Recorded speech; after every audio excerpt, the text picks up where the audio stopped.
preciso que haja o aval do Congresso Nacional. E a gente sabe que lidar com o Congresso Nacional não é fácil.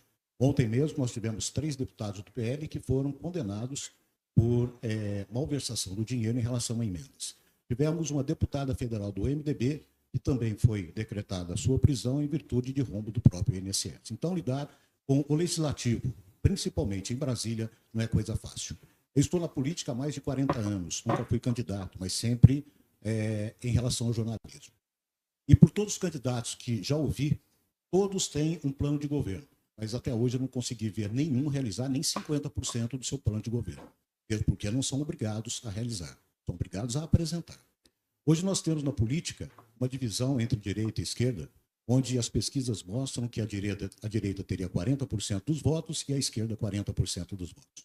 De um lado da esquerda, nós temos o atual presidente, que vem fazendo lambanças em relação à nossa economia e simplesmente dando mais atenção em relação a projetos sociais, é o que mantém o voto dele. Por outro lado, nós temos uma pessoa manipulada que, se vier a ganhar a eleição, vai atender os interesses do Donald Trump, dos seus aliados políticos e de seu pai. Diante desse cenário, sobram 20% dos eleitores, segundo as últimas pesquisas. Por que você se candidatar à presidência da República, diante de todos esses números, mesmo porque o partido não tem tanto envolvimento político no Brasil, principalmente em relação a fundo partidário, e como você furar essa bolha para poder chegar ao cargo de presidência da República? Eu sou o Marco Baracho, portal NBS e também Rádio Mix. Olha, Marco Baracho, estou falando aqui para a live, que ótima pergunta, vou te dar um beijo no senhor para a pergunta séria. É sério, porque é uma descrição clara da realidade e que bom que descreveu muito bem quem são meus concorrentes. Eu vou começar pelo final. Não há 40% de voto cristalizado no Flávio Bolsonaro. Esse é um voto antipetista e o antipetismo ele é pelo menos 50% do Brasil, isso em todas as eleições, desde a redemocratização, a gente pode falar. Há um antipetismo difuso que é presente nas classes médias, portanto mais presente no centro-sul do Brasil. Esse antipetismo difuso, ele tem um conjunto de valores que garantem o que ele é, e ele acabou votando no Fernando Henrique, ele votou no Collor, ele votou no Bolsonaro, e ele em parte é bolsonarista, mas ele não é como no todo bolsonarista. Então ele não tem o 40% que é dele. Eu rodei o Paraná, que é um estado que supostamente ele tem 60 e poucos por cento nas pesquisas, eu não vi o eleitor do Flávio, eu vi antipetista que precisa votar em alguém para derrotar o PT, o que é uma coisa diferente. O Lula não. O Lula parte tranquilamente de uma base de 32, 33% sólida, que não há como mexer. E é por isso que nunca há renovação na esquerda enquanto houver o Lula. Porque esse eleitor não será alterado. Começou a alterar esse eleitor no Nordeste agora, porque as gerações mais novas no Nordeste não votam no Lula. E eu sei disso porque eu estive lá e eu estou crescendo no Nordeste. Eu estou crescendo pegando eleitor, inclusive, do Lula. Isso é uma notícia boa. Eleitor jovem, um menino jovem, uma menina que quer ter emprego, uma menina que tem medo de ser assaltada, ela não se vê contemplada pelas propostas do PT. Principalmente em lugares como o Ceará, em que o crime organizado está tomando as cidades das pessoas. As pessoas querem uma solução para isso. Então, há espaços na direita e há espaços à esquerda para você buscar pessoas novas que estão procurando um caminho eleitoral muito, muito diferente. Então, essa é uma eleição que, caso e não vai ser o Ratinho, não vai ser Zema, não vai ser ninguém, sou eu. Se eu tiver espaço, eu serei capaz de fazer isso. Por quê? Porque diferente da turma do Flávio, não, desculpa, do Caiado, Zema, Ratinho, eles são puxa-sacos do Flávio. Então, como é que eles vão mostrar para esse eleitor antipetista que o Flávio é ruim? Eles querem imitar o Flávio. Eles querem falar que eles são mais bolsonaristas que o próprio Bolsonaro. Eu gosto mais do Jair do que o Flávio, que é filho dele. No fundo, eles são isso. Você não vai conseguir substituir os caras sendo puxa-saco. É uma coisa é uma coisa meio humilhante, sabuja. Tanto que o Zema, ele quer ser vice do Flávio. E o Ratinho Júnior, coitado, ele nem sabe o que ele tá fazendo ali. Tá, inclusive, envolvido no escândalo do Banco Master. Aí eu vou agora chegar pro começo da tua pergunta. Né? Como aplicar as ideias? Eu vou discordar de você que os outros candidatos apresentavam grandes programas. Eu sou, vamos dizer, uma pessoa que gosta de estudar eleições. Eu tenho prazer, eu sempre gostei disso. Uma parte dos programas políticos dos candidatos a presidente, eles eram apresentados porque era obrigado a apresentar, eles eram feitos por marqueteiro. As propostas eram desenhadas por marqueteiro. O nosso aqui não foi desenhado por marqueteiro. Tanto que eu posso falar que várias propostas nossas, o marqueteiro irá falar, para de falar disso. Eu fui para o Nordeste e eu falei, Olha só, se você é um homem de 25 anos, saudável, você não vai chegar no CRAS e pegar um Bolsa Família. Eu vou te botar numa frente de trabalho. Não dá. É isso, uma mulher saudável, uma marmanjona, vamos botar aí, 28 anos, não, eu vou pegar vou no CRAS pegar o Bolsa Família. Vai trabalhar, minha amiga. Vamos fazer uma frente de infraestrutura, vamos botar poste de luz na tua cidade, vamos arrumar a pavimentação. O governo federal vai chamar o pessoal para fazer isso. Porque é muito injusto que o cara que é entregador, o cara que é trabalhador, tem loja de material de construção aqui em São Paulo, ou mesmo lá no Maranhão, que seja. Aí o cara vai, trabalha e fica lá um marmanjo de 25 anos, desculpe o termo, coçando o saco em casa com o dinheirinho que ele recebeu. Ele que vai trabalhar. Eu vou botar esse cara para trabalhar. Eu vou perder o voto falando isso. Mas eu prefiro perder o voto falando isso, mas falar isso. Eu tenho certeza que isso também vai ressoar no coração de muita gente.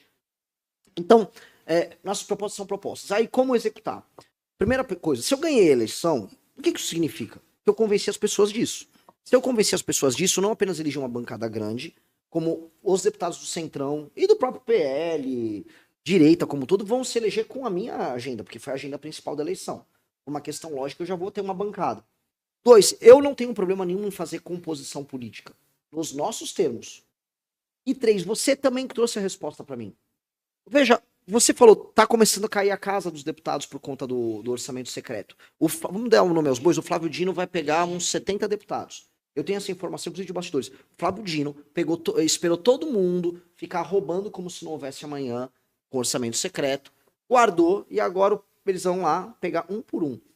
Eu não gosto do Flávio Dino. Dito isso, eu vou colocar a Polícia Federal para pegar todo mundo também. Porque o poder relativo do Congresso tem que diminuir. Tem que dar uma baixada de bola. Hoje o Congresso está muito poderoso para cima do presidente.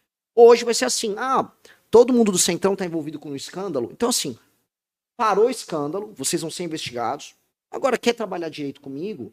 Quer vir construir um nosso pacote de segurança pública? Quer reformar o Brasil? Vem conosco, entra no Ministério.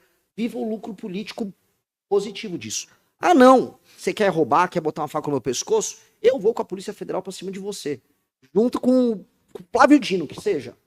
Mas ladrão vai ser pego. Aí você vai ver que os caras vão pular. Tá todo mundo em pânico no Congresso. As pessoas imaginam hoje que o Congresso tá todo mundo feliz. Não estão. Os caras estão, escândalo do INSS, escândalo de emenda, os líderes partidários envolvidos no escândalo do Master. A gente tá num momento de crise que o Congresso também tem medo.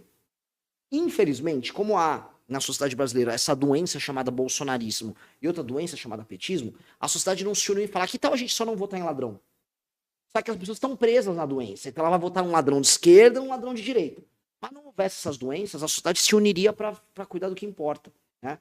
Mas eu acho que se eu ganhar, significa que a sociedade deu uma esclarecida. Não sei se eu respondi perfeitamente, mas... Obrigado. Pessoal, podem fazer mais perguntas se quiserem. Eu não sei como é que tá de agenda. Não, tem que correr. Renan, você falou muito da questão do trabalhador, né? E uma coisa que sempre discute, que é discutida, né, até pela imprensa, pelos próprios políticos, as intensas discussões sobre eventuais reformas na Previdência Social, né? Então, a gente já passou por uma reforma com o ex-presidente Temer, né, que sempre dizem que o problema tá lá porque a arrecadação, e aí parece que há uma discussão de uma nova reforma na Previdência e, na maioria das vezes, o trabalhador aumenta seu tempo de contribuição. Você tem alguma proposta em relação a isso? O que pode ser feito para ser discutida a questão da Previdência Social no Brasil? De maneira clara, novamente, o lance do remédio amargo. Eu não vou vir aqui mentir para vocês. De fato, a reforma da Previdência nossa foi insuficiente. A expectativa de vida das pessoas tá aumentando. Você tem muitas pessoas que estão recebendo previdência sem ter contribuído. E isso impacta no INSS. As pessoas estão nascendo menos gente. Então nós vamos ter que aumentar um pouco a idade da previdência novamente. Só que eu vou fazer isso de uma maneira nova. A idade vai ser atualizada sem precisar de PEC, sem precisar de passar pela Constituição. É o gatilho. O IBGE alterou a idade média, a idade da aposentadoria se altera. Ponto. 2, a gente vai mexer nos privilégios da Previdência. Privilégios que existem no universo militar, privilégios que existem no judiciário. A gente vai ter que, assim, isso vai ter que ser atacado. O governo Bolsonaro supostamente fez uma reforma agressiva da Previdência que não foi agressiva. Ela não atacou o problema, porque foi todo mundo arrancando. Não, arranca o militar, não arranca isso, arranca aquilo. Beleza. Só fica no lombo do contribuinte. E pior, fica no lombo dos mais novos. Os mais novos que estão nos ouvindo, eles podem imaginar o seguinte: se nada for feito, eles não vão se aposentar. Eles só vão pagar a aposentadoria dos outros e não vão se aposentar. E é por isso que os mais novos estão comprando Bitcoin.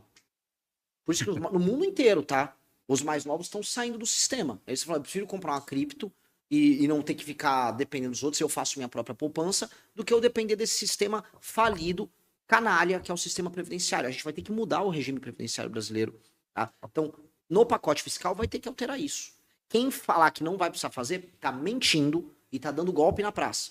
Então, se o Lula falar, não vai precisar, golpista, vagabundo, tá mentindo. Se o Flávio falar que não vai fazer, golpista, vagabundo, tá mentindo. Vai precisar. Deveria ter resolvido já lá no Bolsonaro. Mas o Bolsonaro não quis resolver. O Bolsonaro correu pra pôr. Ah, não, tira dos militares daí. Não, deixa os militares. Por que não? A aposentadoria do militar é um golpe na praça. É altíssimo, é acima da média. Todo mundo vira general, todo mundo é reformado, aí termina com uma aposentadoria. Pô, que isso? Isso é injusto. E é justo especialmente com os mais novos. Então, infelizmente, eu falo isso infelizmente porque muita gente fala, pô, uma outra, fez mal feito. É aquela lição, sabe? Quem faz mal feito faz duas vezes. Nossos avós ensinam isso. Então, assim, vamos fazer bem feito? Vamos resolver, vamos tirar os privilégios? Vamos começar a desenhar o caminho para um regime de capitalização? Vai precisar, infelizmente. Alguém gostaria de fazer mais uma pergunta para o encerramento? Renan, a gente gostaria muito de agradecer pela sua presença aqui. Foi muito elucidativo para nós, entendermos um pouco mais, conhecermos um pouco mais o Partido Missão, a cidade de Cruzeiro, o sul de Minas também presentes aqui. Então, muito obrigado. Eu que agradeço, maravilhosa participação. Grandes perguntas de todo mundo, fico muito honrado e espero retornar no período da campanha. Por mais que fale, veio só o Collor naquela época, eu não sei porque não vieram os outros, não. Não pode chover granizo quando você vier. Pois é, mas hoje estamos no belo dia de sol. Acho que esse governo Collor terminou também como granizo, o nosso vai terminar como uma tarde de primavera muito bonita. Maravilha, muito obrigado. E assim a gente encerra essa entrevista coletiva. Agradecer ao presidente da Câmara de Cruzeiro, vereador Paulo Felipe, por ter convidado, trazido, intermediado essa visita. A todos os profissionais da imprensa que aqui estão, a parte técnica também. Agradecer o estúdio de podcast itinerante AD500. Muito obrigado pela presença aí. E assim a gente encerra a nossa conversa. Obrigado a todos.